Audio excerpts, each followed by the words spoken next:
Fenrir est l'une des créatures les plus emblématiques et redoutées de la mythologie nordique.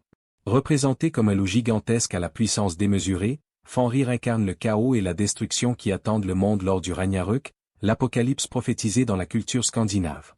En tant que fils du dieu Loki et de la géante Angrboda, il est à la fois un monstre terrifiant et une figure tragique, destiné à jouer un rôle crucial dans la fin du monde. Fenrir représente les forces indomptables de la nature et la fin inévitable des cycles de vie, tout en étant un symbole de défiance face aux dieux. Origine et famille.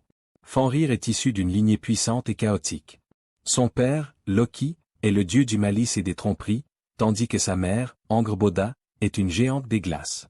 Fenrir a également deux frères redoutables, elle, la déesse des morts qui règne sur le royaume des enfers, et Jormungandr, le gigantesque serpent de mer qui entoure Midgard, le monde des hommes.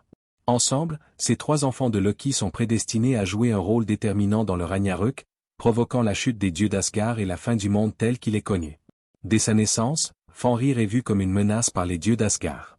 Il savait que sa force croissante ne pourrait être contenue, et il devint rapidement clair qu'il poserait un danger insurmontable pour leur règne. C'est pourquoi les dieux décidèrent de l'enchaîner avant qu'il ne devienne trop puissant pour être contrôlé. L'enchaînement de Fenrir. Le mythe de l'enchaînement de Fenrir est l'une des histoires les plus célèbres de la mythologie nordique. Les dieux, craignant la force et la rage grandissante de Fenrir, tentèrent de l'enchaîner à plusieurs reprises.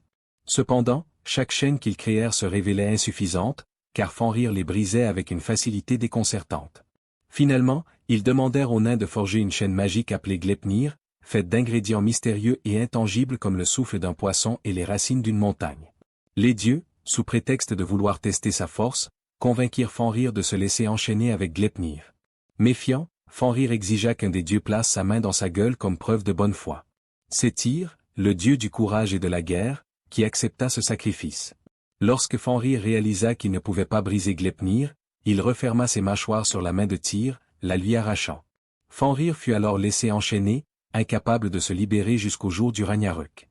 Le rôle de Fenrir dans le Ragnarök. Le Ragnarök est l'événement prophétique qui marque la fin des dieux et la destruction du monde dans la mythologie nordique. Fenrir y joue un rôle central. Selon les prédictions, lors du Ragnarök, Fenrir se libérera enfin de ses chaînes et rejoindra les forces du chaos pour combattre les dieux d'Asgard. Son destin est de tuer Odin, le père des dieux, en l'engloutissant dans sa gueule immense. Cependant, Fenrir sera ensuite tué par Vidar, le fils d'Odin, qui venge la mort de son père en déchirant la mâchoire du loup.